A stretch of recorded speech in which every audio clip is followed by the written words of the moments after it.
Hi everyone, my name is Seth. I write fantasy and science fiction under my pen name SB Sebrick. Welcome to my channel. Today I want to talk a little bit about why writers need to study writing.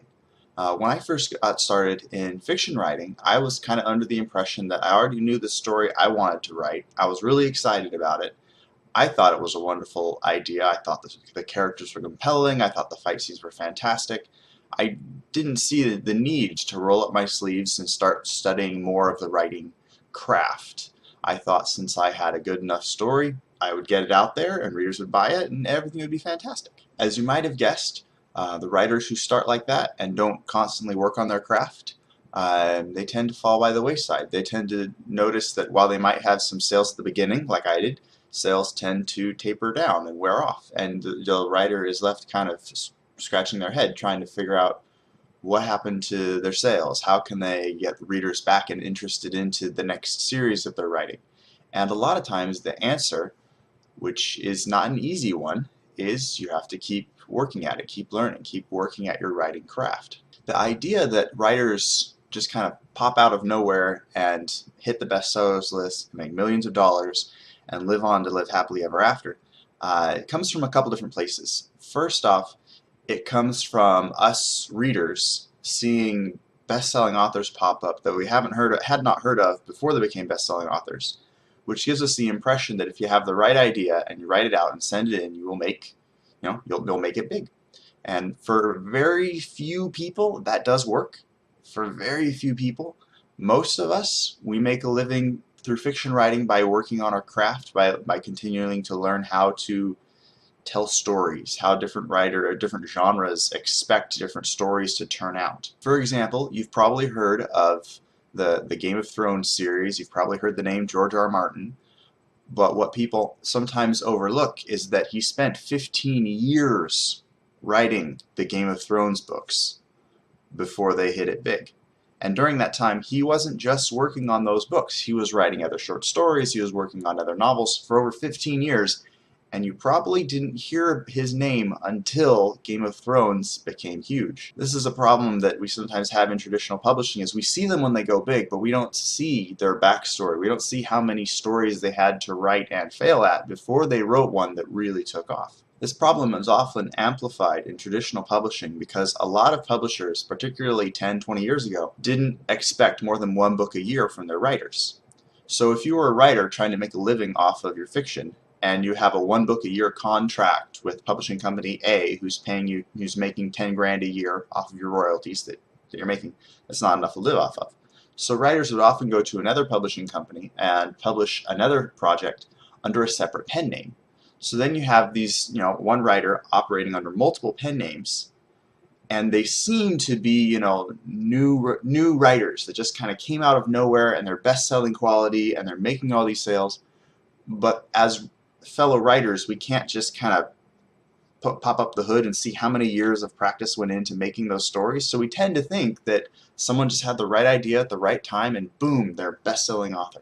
The reality is the writers that are really making a career out of fiction writing, not the ones that are necessarily making big and then flaming out, or making it big and then going on to other things. The ones that are really making careers out of it, they do spend years practicing with stories and learning how to get deeper into character and points of view and a number of other things that I'm going to be getting into in greater detail, because I finally found some really good resources to bring your writing up to another level, to a professional, best-selling, competitive level.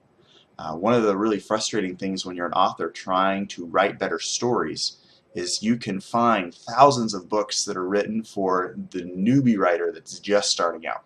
The one that doesn't know a noun from a verb, the one that doesn't know the story opening from the closing, and a number of other things that can just get really frustrating. For example, Writer's Digest is a really great magazine for those that are just starting out, that are just trying to figure out how to do a hook. They haven't heard of it before, they don't know what it is, and they want to learn. That's a great magazine for just starting out. But in magazines like that, you're not going to find the guts, for example, of the 7-plot story structure, which I'm going to be going over in later videos, that really have given me a much deeper understanding of what a story, how a story is built, and which rules are fixed and which ones you can play with to create the story however you want. So here are 3 things that I've really benefited from in studying, specifically writing craft and how to be a better writer. First off, I've gotten new writing ideas. For example, I was looking at various points of view you can write from. We're probably familiar with the first person point of view, third person limited.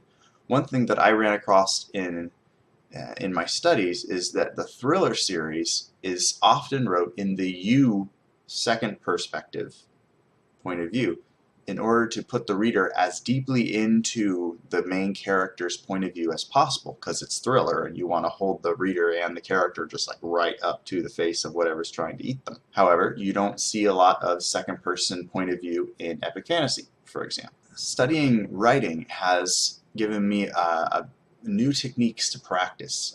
For example, pacing is something that I have been through dozens upon dozens of copies of Writer's Digest. No one ever went over the guts of pacing.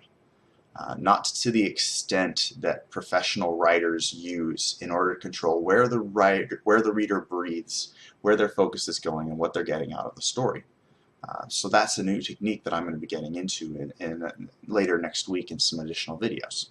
Studying other writers and how they write, the ones that have already been doing this for 10, 15, 20 years, not necessarily the ones that just hit it big on the bestsellers list. But learning how they write can really streamline your writing process and help to make things quicker and more efficient. For example, I recently studied a technique called cycling. When I first started writing, I wrote in chronological order. I wrote the way I would read a book. I start on page 1, I write page 2, 3, all the way to the end, and then I would take a step back and go over the entire draft again, which, if you've done that a dozen times on a dozen different books, as I have, gets emotionally draining. Cycling is about writing a scene, or half a scene, and then taking a break, coming back, and before you pick up where you left off, you double back and check the last 1,000 words, or 2,000 words, and you revise just that chunk to make sure it's getting across the story. To look for any grammatical errors or any parts where you might have confused character point of view or character attributes. And then you move on writing the next bit. And when you're cycling like that and you're writing 1,000 words and then double checking the 1,000 before writing the next 1,000, you actually end up with a finished product that's already a second or a third draft because you've been fixing things as you go. So these are just a few tidbits that I recently picked up from Blaze Ward's fiction writing book, which is called Business for Breakfast. This is volume 2 of their Business for Breakfast series, titled The Beginning Professional Storyteller. I will leave a link below in the description. It's a fantastic book, and when I first picked it up, I got it in a bundle for November, and I thought it would just be a basic review. And I mean, I'm friends with Blaze, so I thought I'd go through the book and just like, it'd be nice to read it and let him know that I read it and tell him what I think. But I was really surprised how much I got out of it because it covered some stuff that I thought was basic: character, setting, problems, climax, all those different things. But he approaches it from some really useful angles, and I got a lot out of it. So I encourage you guys to check it out yourself. All the books in their series are really good for authors that are working to make a living at their fiction writing. Fantastic resource for anyone that hasn't already checked them out. So I hope you all are having a wonderful holiday season. I will see you guys in the next video. If you have any questions or comments, feel free to leave those in the space below. Don't forget to subscribe, and I hope you're all having a wonderful day. Take care. Bye.